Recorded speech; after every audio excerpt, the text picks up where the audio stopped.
ભાવનગરના અંસતધારા કાંડમાં એસડીએમના નામે લાખોની ઉઘરાણી કરનાર મોમીન પઠાણ નામનો ડ્રાઈવર ઝડપાયો।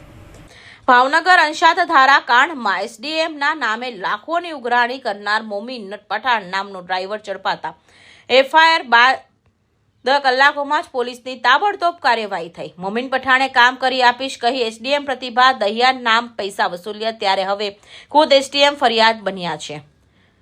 ઉલ્લેખનીય છે કે એસડીએમ પ્રતિભા દહિયા હાલ રાજસ્થાનમાં ટ્રાન્સફર મેળવી ચૂક્યા છે, છતાં તેમના નામે થયેલી આ ગેરકાયદેસર ઉઘરાણીના કેસમાં પ્રશાસનમાં હલચલ મચાવી છે।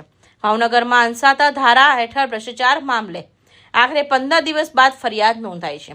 મદદનીશ કલેક્ટર પ્રતિમા દહિયા દ્વારા પોતાના ડ્રાઈવર મોમીન પઠાણ સામે નીલમબાગ પોલીસ સ્ટેશનમાં ફરિયાદ દાખલ કરાતા પોલીસે કાર્યવાહીમાં મિલકત તબદીલની મંજૂરી માટે 14 લાખ રૂપિયાની લાંચ માંગવાના આરોપ સાથે વિડીયો ઓડિયો પણ સામે આવ્યા છે। એફઆઈઆર મુજબ મોમીન પઠાણ નામના ડ્રાઈવર કચેરીના નામનો ખોટી રીતે દુરુપયોગ કર્યો હતો, તેમજ ગેરકાયદેસર લેવડ દેવડ અને દસ્તાવેજનો અનધિકૃત રીતે લીક કરી હોવાનો એફઆઈઆરમાં ઉલ્લેખ કરાયો છે। જોકે અગાઉ હિન્દુ સંગઠન દ્વારા એસડીએમ પ્રતિભા દહિયા પર પણ ભ્રષ્ટાચારના ગંભીર આક્ષેપ કરાયા હતા।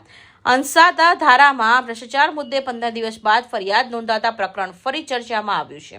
ફિરોઝ મલેક, ભાવનગર।